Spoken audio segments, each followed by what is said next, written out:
Bobby Keane over to congratulate him. And Earl Weaver is crying, and you can understand it. Very rarely has there been a scene like this, if ever. Hi, I'm Steve Melewski at the Babe Ruth Museum with another edition of How About That? So for me, as a young broadcaster, one of the special moments that was at the very, very beginning of my career was September of 1982, that final weekend.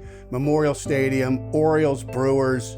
I believe the Birds were, 3 out with 4 to play, something like that. The Orioles needed to win 4 out of 4. And they won a doubleheader. They won Saturday, and then it was the final day of the season in 1982.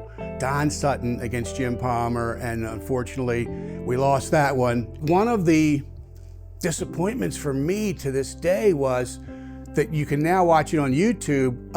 Weaver's on the field and everybody's crying, and Howard Cosell saying, "Baltimore, a wonderful city," and Earl Weaver's crying, and look at this scene. Well, I missed that scene because I was standing in the interview room waiting for Earl.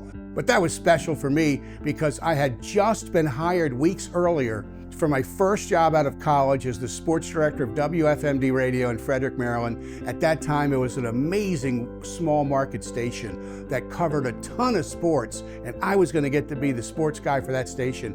And actually, that weekend occurred before my actual first day on the air in Frederick, was the Monday following the Sutton-Palmer final game of the season, game 162. So I got some audio clips that I would then run the next week from the Orioles in my first week on the air at WFMB in Frederick. So for me, that weekend is special for many reasons.